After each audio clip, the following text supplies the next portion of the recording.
Hello again. We're continuing our study of the book of Daniel. We're in chapter 12, and we're going to bring our analysis of the text to a close, and then we'll have one more installment probably about the liberal critical view, and hopefully we'll try to keep that one quite short. This is chapter 12. If you haven't seen chapter 11, you need to go back and pick up the end of that so we know where we are in the history. I've been suggesting that where we are in 1136, in chapter 11, verses 5 through 35, we are still in the Grecian reign. And I suggested last time that in 1136, we enter into a new phase, which isn't unusual. Chapter 11 and verses 2, and 3 involved a 150-year leap. There's a 150-year break here in between verses 2 and 3. I'm suggesting that we have the same kind of thing intervening here. So we have another 100-year leap, and 1136 brings us into this new era, the time of Rome. And we argued that for a number of reasons. If you've got questions about that, either shoot me an email or just go back and watch the last video. Maybe that'll help you. As we enter into 12:1, 12:1 is coming off of the heels of course, 1136 through 45. If this is the Roman era, and that's what's in view, 12:1 through 13 is saying, catch this in 12:1, at that time. So it's the same era. If the people who say it's Antiochus' day are right, then it's still in Antiochus' day that 12:1 through 13 picks up. At that time is highly connective. If it's Rome that's in view, it's the same era. So all of that helps us as we get into chapter 12. 12:1. Now at that time, Michael, the great prince who stands guard over the sons of your people, the Jewish people that is, Daniel's thinking of the Jewish people. Michael is the prince of the Jewish people. So said chapter 10 and verse 21. So says Jude 9. He contends with the devil over the body of Moses, the Israeli people. And you can see that in Zechariah 3, 1 and 2. It says this, at that time Michael, the great prince who stands guard over the sons of your people, the Jews, will arise. He's going to stand up for the people. I've already argued that there is an ontological connection between your people, the Jews of the Old Testament who are faithful, of course. They're living by faith. I mean, people like Nadab and Abihu, though Jewish, were hardly your people, the people of God. He's talking about your people of faith. That's how Daniel would have perceived it. But there is an ontological connection between your people, the Jews, and your people of faith, saints, Christians, that is. These are not discontinued. The saints are not an entirely different people of the Jews. They are the same people. It's the people of faith. And in the Messiah, in Jesus Christ, they've been made Christians, followers of the Messiah after the cross. But there is an ontological connection. These are the same. Daniel understands your people, the Jews. Daniel 12:1, it says he's going to guard the people of faith. And so Daniel's understanding them to be Jewish people of faith, but it's Christians, you see. Daniel doesn't know that, but he's getting this kind of play-by-play of the future leading up to AD 70. So in 12:1, and there will be a time of distress, the fall of Jerusalem in AD 70. Matthew 24:21, we talked a little bit about this in the last segment, more or less says nearly the same thing, such as never occurred since there was a nation until that time. And at that time, your people, everyone who is found written in the book, will be rescued. Look, you've got these other texts, Psalm 69, 28, Malachi 3, 16 through 18. The people of the book is just another, it's an illustration. Book is an illustration. The people of the book is an illustration for the faithful people. They're written in God's register. All of this is a visionary device, you see. It's not a literalistic thing. God doesn't keep a literal register, a physical register. It's a figure of speech, or it's an illustration in the vision. And so it says that the faithful people, the people written in the book, will be rescued. This is verse 2, 12:2. Many who sleep in the dust of the ground will awake, those to everlasting life, but the others to disgrace and everlasting contempt. You've got to stay with the context here. We've got two options. The first one is to say This all jumps to the end of time and the bodily resurrection that still lies in our future even in the year 2022. This just is not the case. This abandons the context. So, what we have is another option. The other option is to say this. We're dealing with what we might call something like a figurative, after all it is visionary, or national resurrection. Look, we're in an apocalyptic vision, so we need to get this. You need to get this. If you were to ask Daniel, what did you see? He's going to say, I saw a resurrection. If you ask Daniel, what did it mean? That is an entirely different question. If you ask of John the apostle who receives the revelation, John's revelation, what did you see? He might tell you, I saw a great red dragon, Revelation 12. If you ask John, what did that mean? He's going to say the great red dragon is Satan. Now, we don't have to enter into an allegorical interpretation where every little item, dragon equals Satan. And it says that you get the idea. In the vision, it says something about, and there was a river, and we don't have to then understand, well, I wonder what he means by river. Which river? We don't have to do all of that sort of thing. But we do need to understand, when we ask Daniel or we ask John, what did you see? He sees a resurrection, Daniel 12:2. But if we ask Daniel, what does the resurrection that you saw, what does that mean? That's a different question entirely. Let me give you a couple of different things. Let's start with Isaiah 26. Isaiah 25 and Isaiah 26. We have this unit, 24 through 27 of Isaiah, that is called the Little Apocalypse. The context is Assyria. And to picture victory over Assyria, 26:19 says that the dead people will rise or live again. He sees a resurrection in that text. We have another one, Hosea 13. The context again, in Hosea 13:14, there is a resurrection. The resurrection. So he says in Hosea chapter 13 and verse 14, you'll probably recognize the rhetoric because Paul uses it. But in Hosea 13, it says in verse 14, shall I ransom them from the power of Sheol? Shall I redeem them from death? Again, we have a kind of resurrection. But again, the context is Assyria. It's speaking of a national victory. It's a visionary thing. It's a prophetic thing. He's using the resurrection to speak of the Israeli victory over the oppressor, Assyria. One more, Ezekiel chapter 37. He sees the dead bones. And he says, shall these dead bones live? And Ezekiel the prophet says, you know, O Lord, God shows the dead bones coming back to life. But in the context, the resurrection. If you ask Ezekiel, what did you see? He's going to say, I saw a resurrection. If you ask him what it meant, the context bears that it is a victory over Babylon.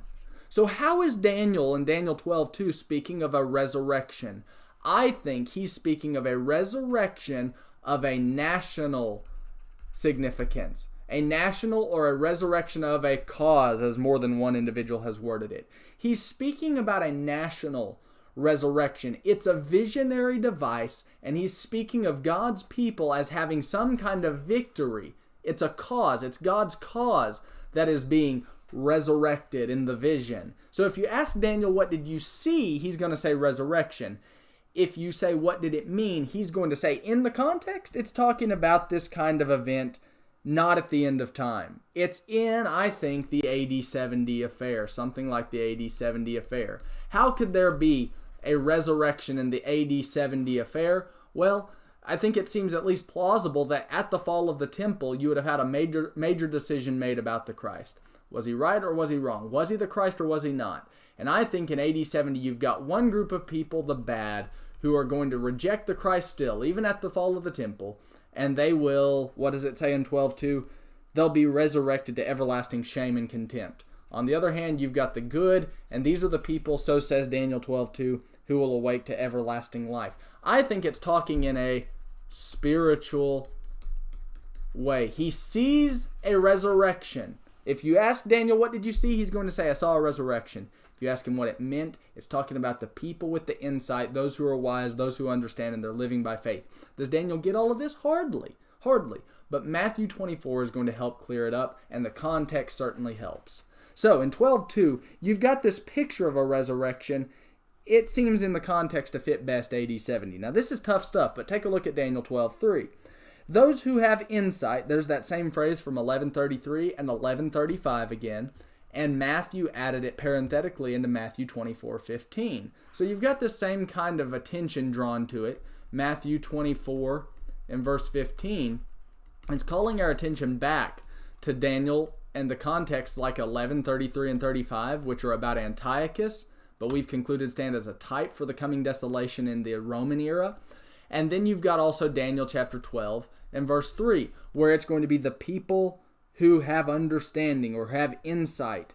And the same kind of thing is said again in Daniel chapter 12 and verse 10. This kind of remark is about the AD 70 affair. Christ, Matthew 24:15, Matthew writing this, of course, calls attention back to these lines to remind us that the people of insight will be all right. He says this in 12:3 of Daniel then. Daniel 12:3.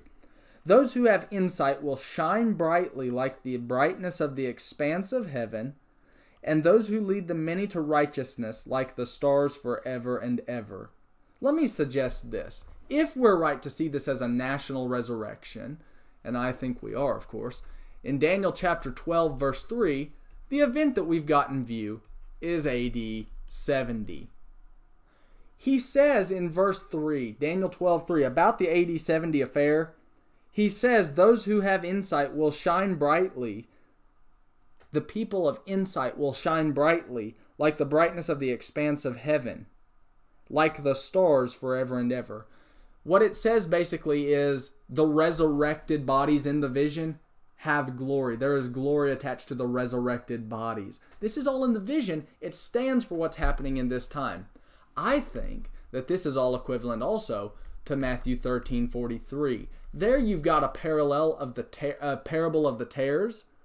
And in reference to the parable of the tares and those who come out of it on the right side, you've got the same kind of remark given. And it says in Matthew 13:43, the righteous will shine forth as the sun in the kingdom of their Father. Matthew 13:43 and the tares is a direct echo back to Daniel 12:3. I think both speak of AD 70. I think the parable of the tares references AD 70 as well. If you need a good resource on that, shoot me an email. I'll send you a link to Jim McGuigan's article on the parable of the tares. Excellent article. Makes a persuasive case that the parable of the tares is also pertaining to the Jewish commonwealth and the fall of it. And Matthew's gospel. Matthew's gospel is notorious for giving us pairs in reference to the AD 70 affair. Matthew's gospel, which of course draws on Daniel and is extremely Jewish, as all of the scholars admit, has pairs set up. You've got the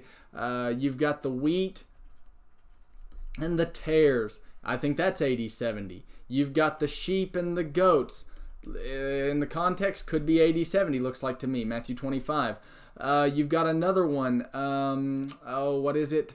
Well, I'm forgetting some of them now. You've got the children of the kingdom and the children of the darkness. Matthew 8, 11, and 12. So you've got two different kinds of children. There are other pairs in Matthew's gospel. He does this, it seems to me, consistently in reference to, as he writes to a Jewish audience, in reference to the fall of Jerusalem. Looks clear enough to me. Daniel 12 is talking about the same event based on the context. It's not just the similarity of language that's leading us here, it's the context. And what we have is a national resurrection, or a resurrection of a cause, or something like that. In the vision, Daniel sees a resurrection, but it's in the context of something else, just like other prophets, Isaiah, Ezekiel, Hosea, have all used the figure of resurrection before. This is Daniel 12:4. But as for you, Daniel, conceal these words and seal up the book until the end of time.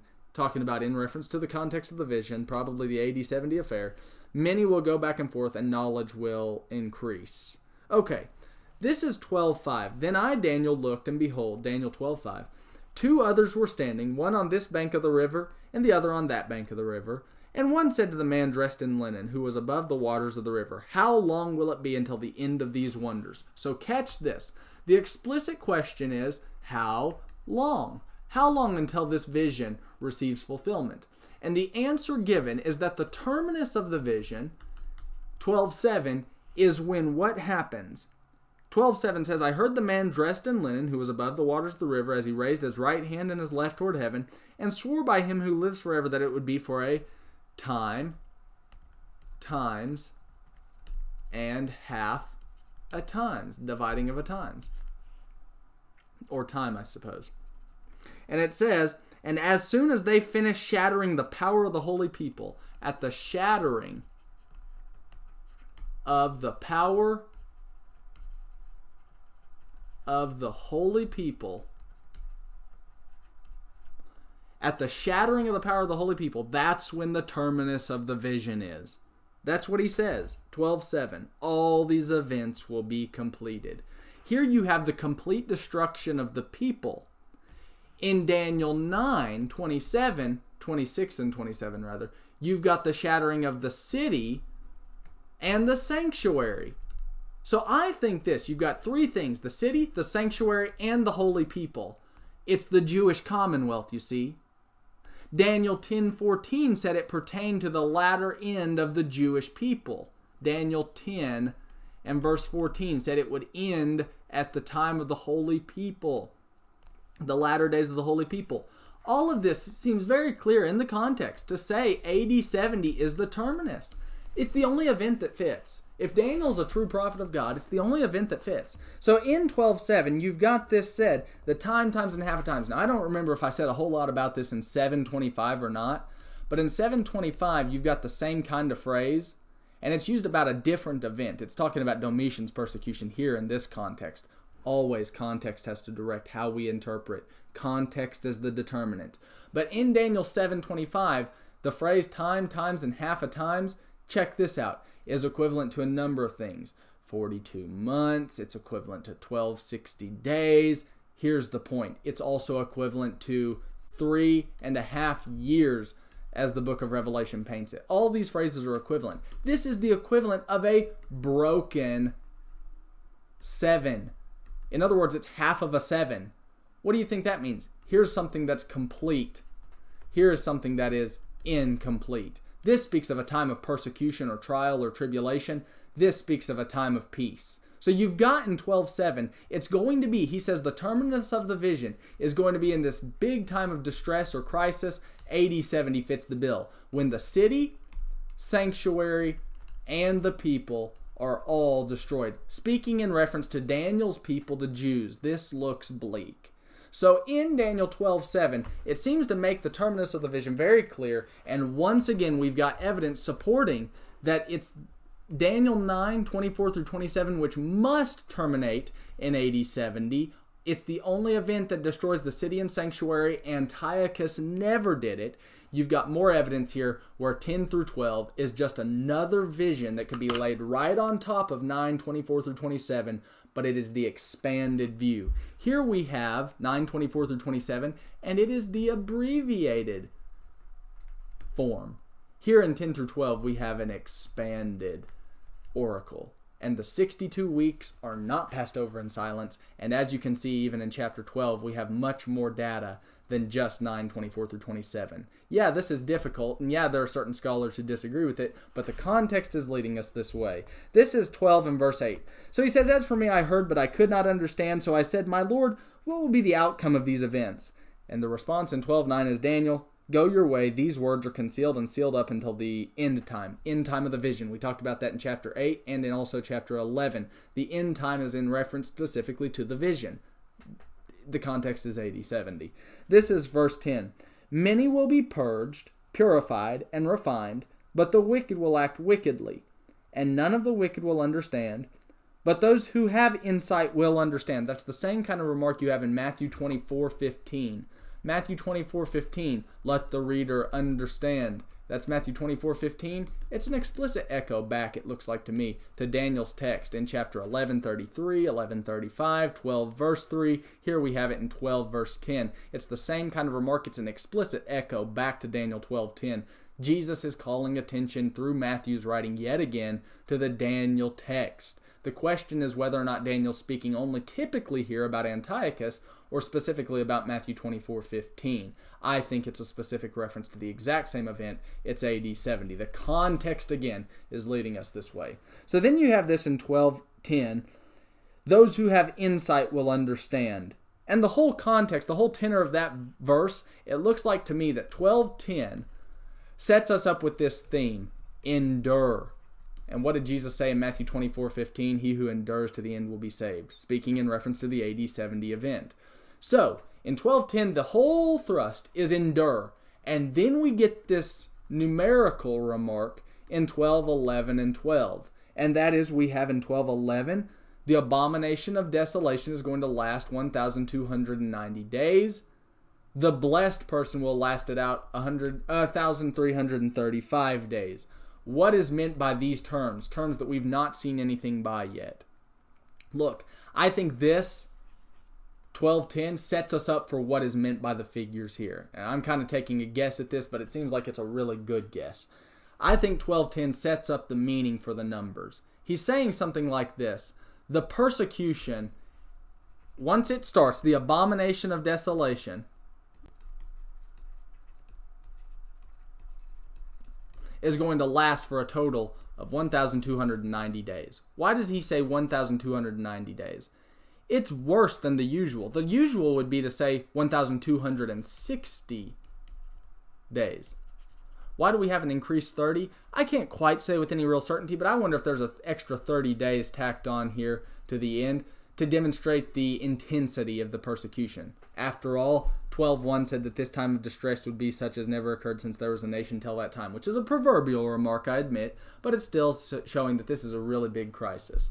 So, in chapter 12 then, verse 11, it says 1290 days will be the persecution. The blessed fella will make it all the way up to here at the 1,335 days. I think he's saying endure past even this greatest trial. The trial is going to run 1290.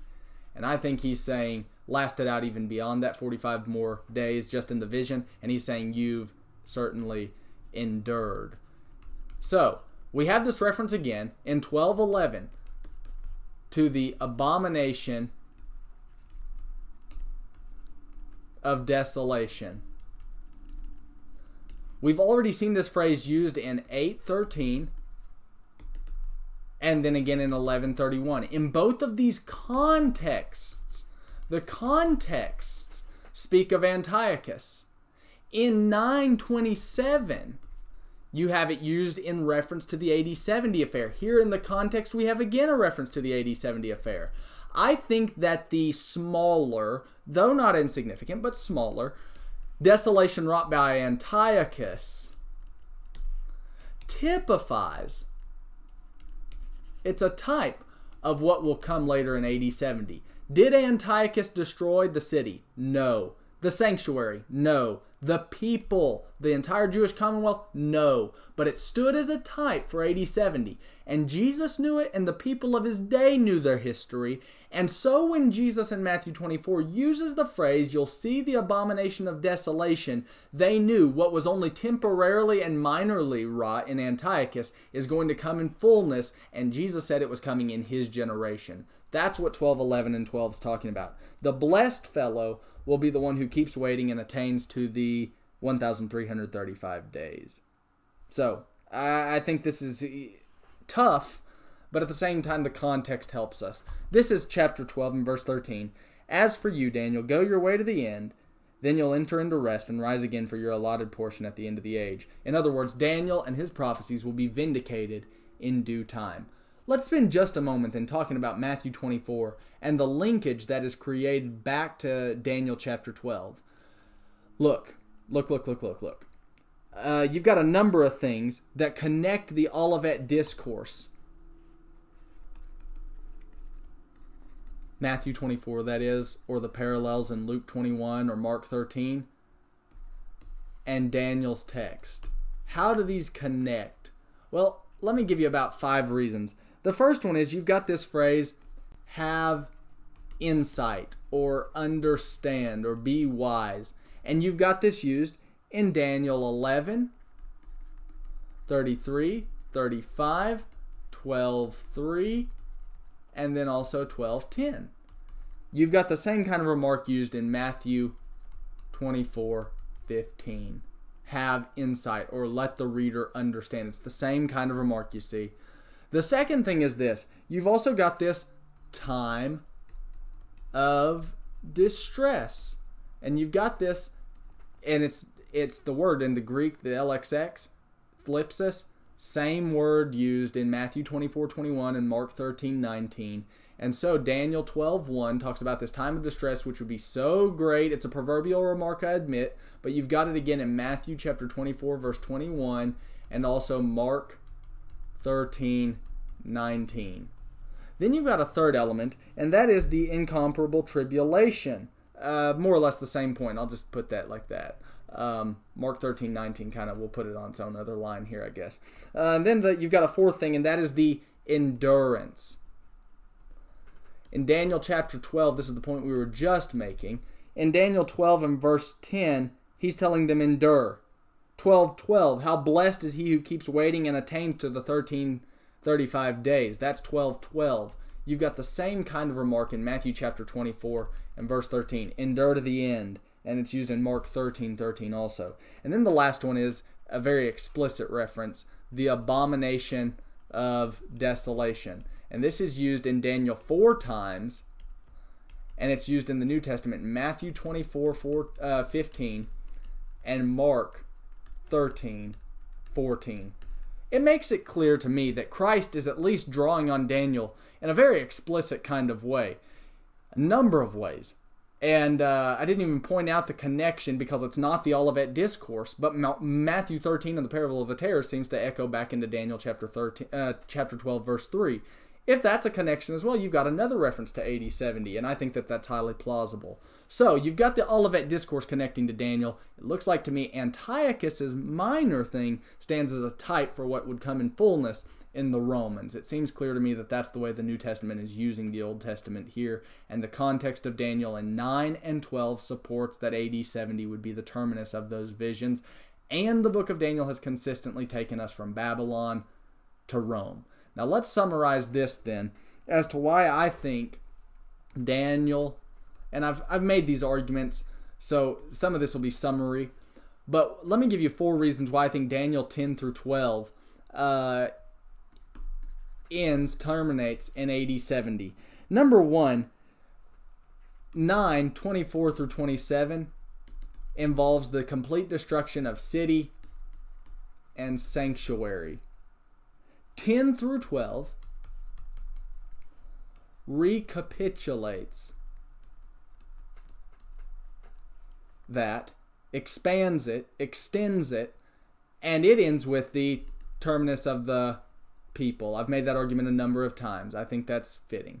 The second argument why I think it ends in 70 is because Antiochus, which would be the natural alternative if we were to try to keep it in its context and not jump to some weird Antichrist view, Antiochus is unfitting. This is where you'd need to go back to the earlier installment on chapter 11 and recognize my reasons there for why Antiochus is not and Rome is. Number 3, the context, particularly as stated in 10:14 of Daniel, that it pertains to the latter end of the Jewish commonwealth, fits.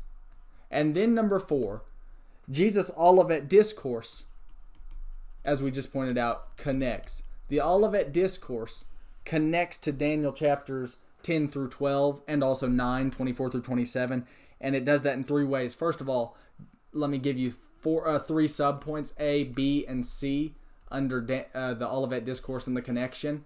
Let me give you 3 subpoints for the Olivet Discourse.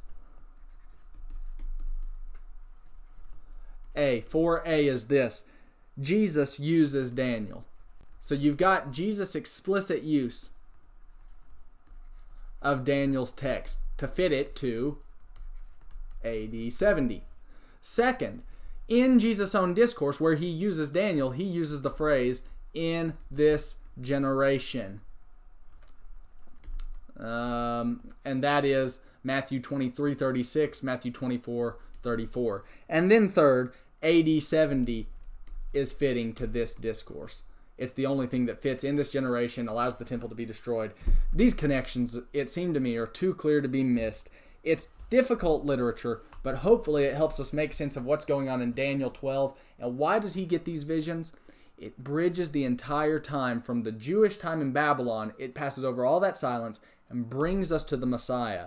The Christ's kingdom would come. Christ's kingdom would come. The Messiah's kingdom would come, but it would be in the days of the Roman kings, Daniel 2:44, 45, and the people needed to wait. It didn't come in Antiochus's day. It wasn't during the Maccabean era. It was in the days of the Roman beast. And finally, Christ breaks it open. And Revelation, the book of Revelation, even has connections in how God dealt with the Roman beast. Hopefully you've enjoyed our study of the book of Daniel. We'll do one more installment on the liberal critical view and why we reject it. But hopefully you've enjoyed this study. If you've got other comments or questions, shoot me an email at drewleonard@live.com or get a copy of the book. You might want a copy of the book just to have in your library. It's called Exposition of Daniel. You can find it on lulu.com or my website, cadleonard.com. And like I said, I'm here to help. If you have any questions, any comments, whatever it may be, just reach out. I'd be happy to hear from you. God bless you. Have a good rest of your evening.